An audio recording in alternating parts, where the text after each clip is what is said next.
British ಸಾಮ್ರಾಜ್ಯವನ್ನೇ ನಡುಗಿಸಿದ ರಾಣಿ ಚೆನ್ನಮ್ಮಾಜಿಯ ಬಂಧನದ ನಂತರ ನಡೆದ ದುರಂತ ಕತೆ. ನಾನು ಶರ್ಮಿಳಾ ಮನಕ್ವಾಡ್. ಬ್ರಿಟಿಷರನ್ನು ಕೆರಳಿಸಿದ ಕಿತ್ತೂರಿನ ಮೇಲೆ ಪಿರಂಗಿಯರು ಹೇಗೆ ಸೇಡು ತೀರಿಸಿಕೊಂಡರು ಕೇಳಿದ್ರೆ ಕಣ್ಣಲ್ಲಿ ನೀರು ಬರುತ್ತೆ. ಬ್ರಿಟಿಷರ ಕೈವಶವಾದ ಕಿತ್ತೂರು ಸಂಸ್ಥಾನದ ಆಸ್ತಿ ಆಂಗ್ಲರು ಹರಾಜಿಗಿಟ್ಟಿದ್ದರು. ವಜ್ರ ವೈಡೂರ್ಯ ಸಂಪತ್ತು ಲೂಟಿ ಮಾಡಿದ ಫಿರಂಗಿ ಮಂದಿ ಸಂಸ್ಥಾನದ ಆಸ್ತಿ ಕೂಡ ಹರಾಜು ಹಾಕುವ ಮೂಲಕ ಕಾರಸ್ಥಾನ ಮೆರೆದಿದ್ದರು.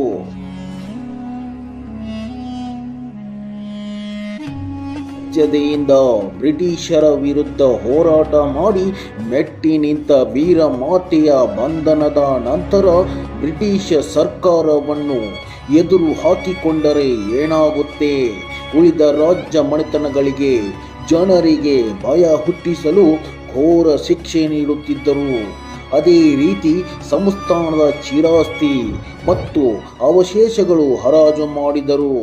ಹಿರಿಯ ಜೀವಿಗಳು ಹೇಳುವ ಪ್ರಕಾರ ಆ ಸಂದರ್ಭದಲ್ಲಿ ಒಂದು ಚಕ್ಕಡಿಯಲ್ಲಿ ತುಂಬಿದ ವಸ್ತುಗಳು 5 ರೂಪಾಯಿಗೆ ಮಾರಾಟ ಮಾಡಿ ಸೇಡು ತೀರಿಸಿಕೊಂಡರು ಎಂದು ತಿಳಿದು ಬರುತ್ತದೆ.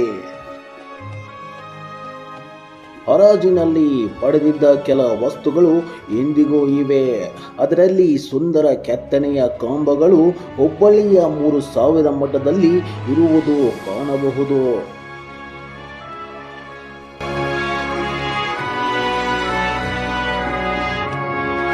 ವೀಕ್ಷಕರೇ, ದಾಖಲೆಗಳ ಪ್ರಕಾರ ಬ್ರಿಟಿಷ್ ಸರ್ಕಾರದ ನಂತರ ಕಿತ್ತೂರು ಕೋಟೆಯು ಹಿರೇಬಾಗೇವಾಡಿಯ ಅರಳಿಕಟ್ಟಿ ಗ್ರಾಮದ ಒಳಬಸಪ್ಪ ಫಕೀರಪ್ಪ ಸಂಗೊಳ್ಳಿ ಎಂಬುವರ ಹೆಸರಲ್ಲಿತ್ತು. ನಂತರ ಜನವರಿ 24, 1945ರಲ್ಲಿ ಕಿತ್ತೂರಿನ ಅಪ್ಪಣ್ಣ ದೇಮಣ್ಣ ದೊಡಮನಿ ಎಂಬುವರು 4500 ರೂಪಾಯಿಗೆ ಖರೀದಿಸಿದರು ಎಂದು ತಿಳಿದುಬರುತ್ತೆ. ನಮ್ಮ ಪೂರ್ವಜರು ಖರೀದಿಸಿದ ದಾಖಲೆಗಳು ಇನ್ನೂ ಕೂಡ ನಮ್ಮಲ್ಲಿವೆ ಎಂದು ದೊಡ್ಡಮನೆ ಕುಟುಂಬದ ರುದ್ರಪ್ಪ ದೊಡ್ಡಮನಿ ಹೇಳುತ್ತಾರೆ.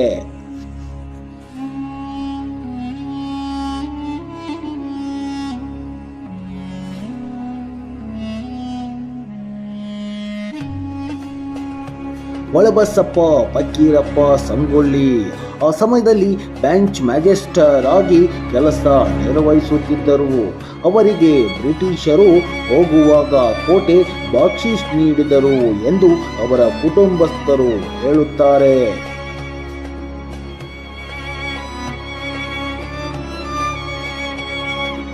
1969ರಲ್ಲಿ ರಾಣಿ ಚೆನ್ನಮ್ಮ ಸೈನಿಕ ಶಾಲೆಯ ಸಂಸ್ಥೆಯು 32,000 ರೂಪಾಯಿಗೆ ಕಿತ್ತೂರು ಕೋಟೆಯನ್ನು ದೊಡ್ಡಮನೆ ಮನೆತನದ ಹಿರಿಯರಿಂದ ಖರೀದಿ ಮಾಡಿದರೆಂದು ದಾಖಲೆಗಳಿವೆ.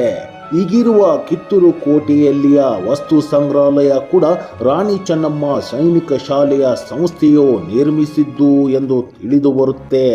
ಈ ಸಂಸ್ಥೆಗೆ ಕಿತ್ತೂರು ಕೋಟೆಯ ನಿರ್ವಹಣೆ ಮಾಡಲಾಗದೆ ಪ್ರಾಚ್ಯ ವಸ್ತು ಸಂಗ್ರಹಾಲಯದ ಸುಪರ್ದಿಗೆ ನೀಡಿತು ಎಂದು ತಿಳಿದು ಬರುತ್ತೆ.